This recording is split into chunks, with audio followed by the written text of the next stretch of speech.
You have found Behind the Lines, part of the Lines podcast network. My name is Stephen Andress, joined each and every week on this show by Christian Cipollini, sports trader at BetMGM.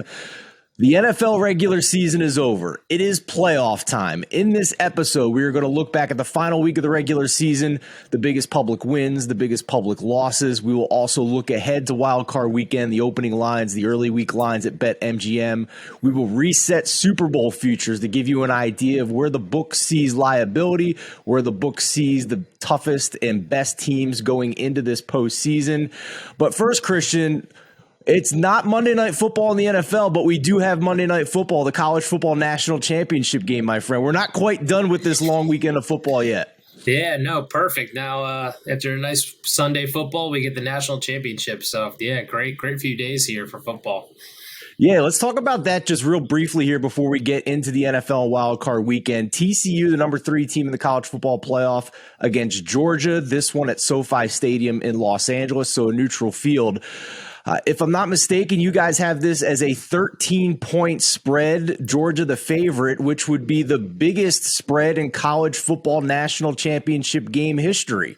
Yep, that's where we're sitting right now. Yeah, we are at TCU plus 13, which is kind of just crazy to say for a national championship game. And a total of 63.5. So where are we looking right now? If you look at the handle on both sides here, this number hasn't moved a ton. It's basically been between 12.5 and 13.5 the entire time here. So maybe some of the handle has been bet at different numbers, but we're basically around the same number here. So I'm curious to see where the handle is for you guys on this game in terms of the spread. Yeah, so on the spread, we're slightly favored to Georgia, but not by a lot. We're about 60-40. And then on the money line, we're actually a little bit more, we're about 55% on TCU. And then once we add in the futures, the book is very much rooting for Georgia. We have, a lot of liability on TCU, just judging from, they started the season at 200-1, and then, obviously now all the way into the national title. So when a team does that, it usually means there's a lot of liability for the book. So, and then also them being 13-point underdogs here, that leaves a pretty juicy money line, so which people are taking. So we are very, very much rooting for Georgia. Yeah, plus 375 on the money line for TCU here. I mean, I can't imagine you guys had a ton of people lining up to bet TCU to win the national title at the beginning of the year when they were a preseason unranked team. But in my experience, though, when you have one of these upstart teams that continue to make a run, even if you adjust the number, you're still getting really juicy numbers here. I mean, I don't know, so I'm going to ask you, but I imagine some of the biggest liabilities you have on TCU to win the national title are numbers like at 50-1 or higher still. Yeah, middle of the season.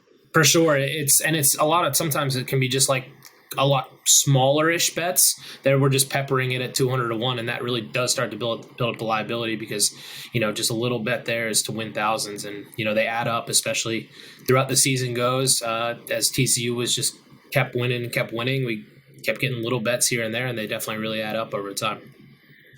Should be fun to see. Hopefully we have an entertaining one, despite the fact that the spread's calling for a 13-point game here. So it should be fun. Everybody loves an underdog except for BetMGM on this night. That is for sure.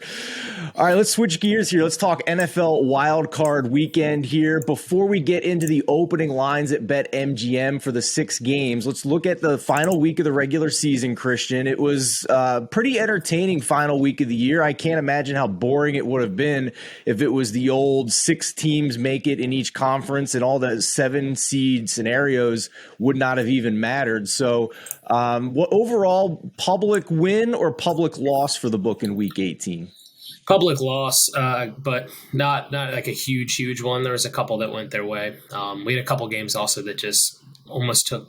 I was shocked by how little interest we had, how little handle we had on a few of those games. By far the lowest of the year and the lowest in the last few years.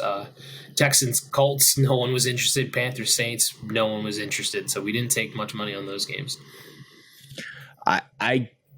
That Texans-Colts game is going to be one I remember for a long time for all the wrong reasons, right? That was awesome. Very entertaining, yeah. So more than 60 points and 6 turnovers and a franchise that may have just set themselves back another decade not getting the number one pick. So we'll see how it plays out in the long run here. But what were some of the biggest public wins, since it wasn't a huge bath for the public this week? The Bills-Patriots game, that was one for sure. We were looking at it going into Sunday. We knew if the Bills covered, that was going to be a bad one for us. So that was definitely by far the worst one of the weekend. Bears-Vikings wasn't good for us either. And then Bengals-Ravens wasn't great, but not too terrible, but not good either. The Bills are a team I'm trying to figure out going into the postseason. I'm going to give them a pass for their offense last week after admittedly probably the most unusual week of practice they've had to deal with physically or emotionally on the season and maybe ever will. So the benefit of 2 kick return touchdowns in that game for the Buffalo Bills, I think most people would still have them rated as in the same tier as the Kansas City Chiefs, if not above them. They do finish with 5.6 yards per play in that game against the Patriots, which was 0.3 better than New England. But a lot of that came in the fourth quarter and late in the game. There was a while there where the Bills were struggling in the first half to get above 5 yards per play in this one. So they get the job done in the end, though, and we'll see how they do here in the playoffs. How about the flip side here, Christian? What were some of the biggest public losses in Week 18? Sunday night was a good one for us. We had a lot of Packers money, so Lions with that upset was big. And then the Commanders just trashing the Cowboys there was another one that we weren't writing very many Commanders bets. Not a lot of people had faith in Sam Howell. So those are the 2 biggest. Cowboys are going to be a team we talk about here shortly when we talk about the playoffs, because I can't help but think this is another regular season team that has piled up a lot of wins that do not look like themselves at the most important time of the year. We'll talk about them in just a minute here, but let's transition here to the NFL Wildcard weekend, Christian. The opening lines over at BetMGM. We have 3 days of football with the quote-unquote super wildcard weekend, if you choose to call it that, whatever. Sure, NFL, whatever you say. But Saturday, Sunday, and a Monday night football game here for the postseason to start things off. And we begin on Saturday with the 4:30 p.m. afternoon game between the Seattle Seahawks and the San Francisco 49ers, the 2-7 in the NFC. Yeah, Seahawks at 49ers. We've gone a little bit back and forth, but right now we're sitting at 49ers minus 10 with a 42.5 point total. I'm going to get on my soapbox here a little bit because I see a ton of people on social media and sports betting social media. Every once in a while, we'll do the hashtag Vegas knows or a trap line here and there. And those things don't exist, people. Okay. One of Christian's competitors opened San Francisco as a 6.5 point favorite in this game late Sunday night. They didn't know squat because in less than 20 minutes, that line got bet all the way out to 9.5. I've never seen an NFL playoff game move 3 points in less than 20 minutes off the opener. It was a dumb line. It was a foolish line that should have never been posted. The 49ers and home field against this team are never less than a touchdown, and it got bet out even more to 10. So when you see people say Vegas knows, it's nonsense. Bettors know. That's the truth. Professional bettors know, and their money indicates their opinion, and it was a hard opinion that the 49ers should be closer to a 10-point favorite here in this one. So, Christian, just had to put that out there because I'm tired of the people saying trap line, rig line, Vegas knows. You know what I mean, man? Yeah, no, I mean, that's spot on. A lot of the ways that we react to bets is off money and off sharp money, and people that have, over time showed us that they are usually on the right side of things. So, it is a lot of times and majority of the time off the better. Yeah. Vegas absolutely did not know if they're putting up Niners minus 6.5. It's ridiculous. All right. Let's move on here to the Saturday night game, which to me is the most entertaining game of the weekend. Trevor Lawrence versus Justin Herbert in both of their playoff debuts in the NFL. This one at 8:15 p.m. Eastern time kickoff in Jacksonville. Jags the 4 seed, Chargers the 5 seed on the road here, opening odds at BetMGM. Yeah, should be a good one. This one's the closest one to a 50-50 game that we have. We have the Chargers at a slight favorite at minus 1.5, but on the money line, they're minus 125, so it's close. Net total is 47.5. Yeah, I think this is one that I'd be interested to tease Jacksonville up through the 3 and the 7. The problem is I'm having trouble deciding on a dance partner here. So keep an eye out this week in our Discord. You can go to TheLines.com, top right-hand corner of the homepage, hit the Discord button. If I fire off a teaser bet here, Wildcard Weekend, that's the best way to find out about it. You go under the roll server, click on the emojis, and you'll get a push notification immediately after I file that bet in. I want to, because Doug Peterson, I think, has done a masterful job with this team. I think Brandon Staley has gone from people thinking he's one of the sharpest coaches in the NFL to maybe one of the least sharp. I don't know what the hell he was doing with his starters in the game for as long as they were. Mike Williams, their top wide receiver, who they paid close to $20 million a year to have, I think maybe even more than that, leaves the game with back spasms, needs assistance getting on the team bus. What are you doing? This game meant absolutely nothing to you. And now you might have one of your best weapons banged up going into this game. So it might be a teaser leg for me on the Jags. We're at 1.5 now. I'm kind of hoping this goes back to 2. We'll see. And the reason I say that is because when you're dealing with Doug Peterson, if for whatever reason the Jags were to get down 14 points in this game, and Peterson scores a touchdown, you know he's going for 2, down 14. And that could be a situation where it's a big difference between having 7.5, 8, or 8.5 on the teaser leg. So keep that in mind with the Jags and Doug Peterson here. Don't go just running to bet the 7.5. I think the 2 there to get it up to 8 is important when we're dealing with this particular head coach. All right, Christian, triple header on Sunday. And we begin with the Miami Dolphins at the Buffalo Bills. Go ahead and run through all 3 of these games. Yeah, Dolphins at Bills. Bills are 11-point favorites here. Total's 44. Giants at the Vikings. Vikings are 3-point favorites. Total 47.5.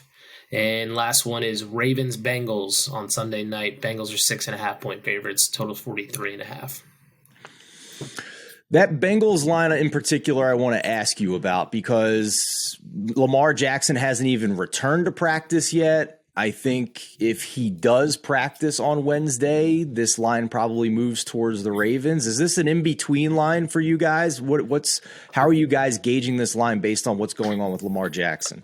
It's a little bit of an in-between line, but it does kind of tell that Lamar is, maybe not playing here, or at least, we need to see a little bit more because it's definitely skewed a bit to the Bengals here. But it's another one where we're kind of waiting and see. We kind of have lower limits here. But yeah, obviously Lamar is going to shift it way back towards the Ravens.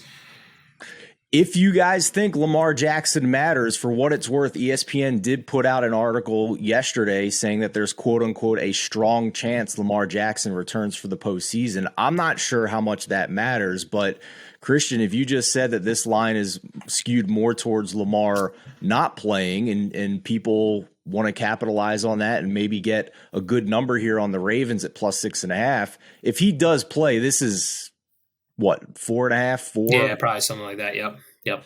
Yeah. So if you want to back the Ravens and think closing line value matters here, then and Lamar plays, you're going to get good CLV. But personally, I'm of the opinion that I think the Ravens are sunk regardless if Lamar plays, especially against this opponent.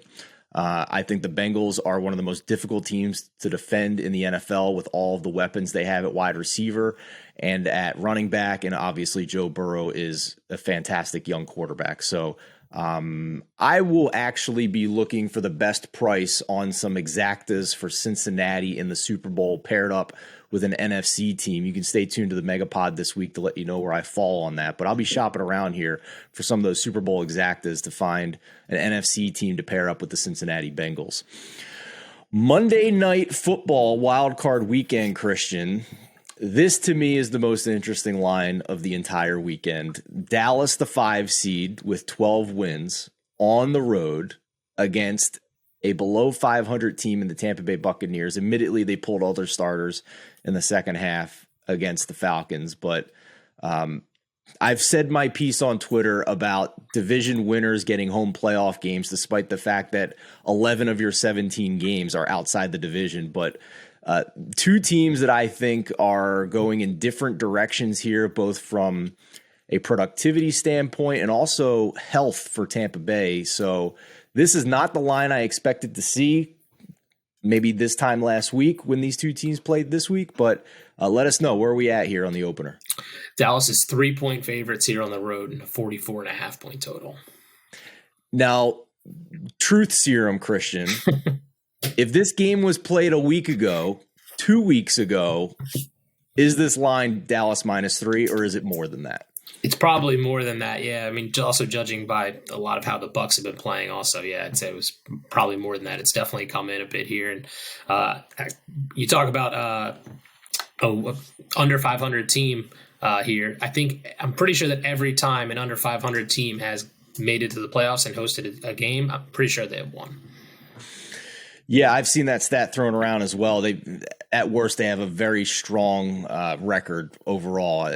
And the other factor here with the Tampa Bay Buccaneers, I mentioned health. There's a good chance they get their left tackle Donovan Smith back. There's a good chance that they get their center back from IR. We'll see if that happens. We'll see about Vita Vea on the defensive line. He didn't play week 18, but if he's in there with Akeem Hicks, Dallas is going to have a hard time running the ball. So it's probably a stay away for me at 3. But the Bucks have had a tendency over the past month here to get off to really slow starts. And my opinion is that has something to do with the offensive coaching staff just being terrible at scripting plays and burying their head in the sand and running the ball too much on early downs. And it's like, wave a magic wand, they get behind and Tom Brady has to throw the ball a lot, and all of a sudden the Bucs offense looks good, right? Hey, what do you know? Let the greatest of all time orchestrate the offense and throw to some really good receivers. So I'm going to stay away here, but if the Cowboys get out to an early lead and I get the Bucs at more than a field goal here, I'm going to be interested in betting that on the live line. But as far as my early week bet here, I put it in the Discord late Sunday night. It's a 49ers Bengals money line parlay. The value is long gone. Sunday night at BetMGM, Christian, we bet this. I think it was -125 at open, and like some of these wild card lines, they move very quickly. So now that's probably going to cost you like -165, -175. So the value's gone there, but keep an eye out now. Yeah, there you go, -180. So it's not just the spreads that move here. The money lines move very quickly too, and often the bettors see the value on a big favorite, right? Yeah, and we do see a lot of, what you're talking about here, people just taking two, as they see it, just locks to move on to the next round. And yeah, for sure. I think the Ravens and the Seahawks have big disadvantages here on both sides of the ball in this game. I like the Niners and the Bengals to maybe even get to the Super Bowl here. So let's talk about those Super Bowl futures as we wrap up, Christian. Kind of reset things here going into Wild Card weekend. Do you have Super Bowl futures up for you, or should I read them off here? Yeah, I have them up. Just 1 second. I lost it. Yeah, no worries. So I mean, Chiefs are still the favorite at plus 350. Then next after that, it's Bills and Eagles, 49ers in that kind of next tier. Each at plus 500, 400, 550. And then we have the Bengals at plus 750, kind of, I guess, in that next tier with the Cowboys who are plus 1100.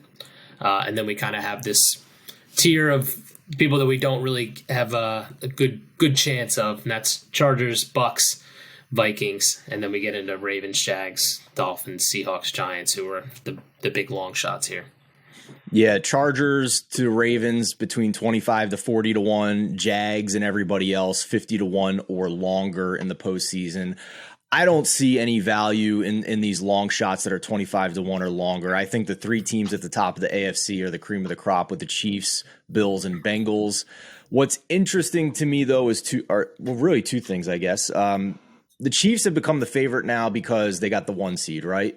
And they get they get the playoff bye and have to play one fewer game, but potentially not home field in the AFC title game. So I guess it's because the Bills have been the favorite all along here. Now they're slightly behind, but I imagine the Chiefs would have been an even bigger favorite here if they could have been guaranteed home field advantage in the AFC Championship game, which is no longer the case.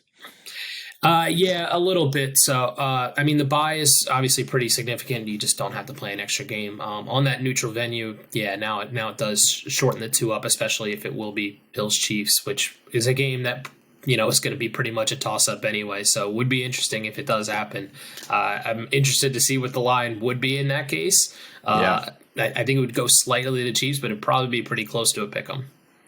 Yeah, I agree with you. On the NFC side, also interesting to note that before the Eagles locked in home field advantage, the 49ers were actually your favorite at BetMGM to win the NFC.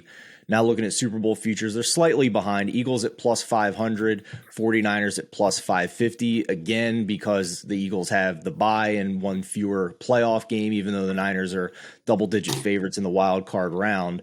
But I suspect here, Christian, that if these two teams were to play on a neutral field right now, you would have the 49ers as the favorite ahead of the Eagles. Yeah, they'd be in kind of a similar spot as like Bills Chiefs on the other side, where I think the 49ers would probably be a slight favorite. But if they played on a neutral, 49ers just slightly. The Eagles just get the edge right now because, they get to play the one last game and then they get the advantage of home field. All right, Christian, I didn't tell you we were going to do this, but I'm putting you on the spot here. Your Super Bowl prediction at the start of the postseason. I'm going to go with Bills over the Eagles here, which a little bit of a homer for me, but I think that one seed is just so important. I think it's 75% of the teams in the Super Bowl have had a bye, something like that. Yeah. So I'm trying to take the homer out, but realistically, as we're looking at it now, there's probably only 3 teams from the AFC that will come out, and that's Bills, Chiefs, or Bengals. And then from the NFC, it's more likely than not going to be the 49ers or the Eagles here. I had the Eagles as a slight edge before they had some of these injuries, and in particular, Lane Johnson scares me. He's going to need surgery after the season, but he's going to try to play through it in the playoffs with some type of core injury here. The only question I had about the 49ers was their quarterback, and Brock Purdy has passed that test with flying colors to the point where I would be shocked if after this week, if Jimmy Garoppolo is healthy enough to come back like was projected, that he would take the job back from Brock Purdy. They have to roll with Purdy at this point. He's opened up the deep game in this offense, which was the only thing missing. They have the best defense. So my Super Bowl prediction is 49ers against the Bengals. And I think that's a coin flip Super Bowl and would be really, really good. But I think I would lean slightly to the Bengals over the 49ers in the Super Bowl. Admittedly, though, San Francisco has the easier path. It is going to be a gauntlet for those 3 teams at the top in the AFC to get there, but it's going to be so fun to watch. So, yeah, for sure. One of the Chiefs, Bills, or Bengals coming out is going to be interesting. They'll have to play each other at some point, and I'm sure it'll be a great game. With the Eagles 49ers, too, you mentioned the Lane Johnson, Nick Bosa will probably, if those 2 teams do meet in the NFC Championship, that will probably be the X factor there, is how healthy Lane is and what can he do against Bosa, because he's a monster. Too many people look at receivers and quarterbacks and not enough look at the trenches, right, Christian? That's a huge part of the handicapping. For sure, yeah. For sure. I love it. Maybe the most important thing at times, yeah. All right, so Bills over Eagles for you said. Yep. And Bengals over 49ers for me, which would break my heart because I'm a 49ers fan. Just another heartbreaker for Kyle Shanahan if that happens.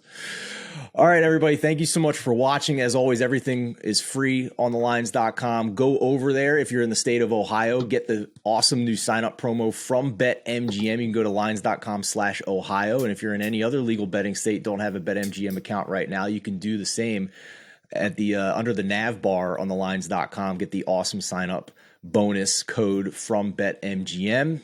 And best of luck with your bets, not only with the national championship game Monday night in college football, but Wildcard weekend in the NFL. For Christian Cipollini, I'm Stephen Andress. Thanks for watching. We'll see you next time.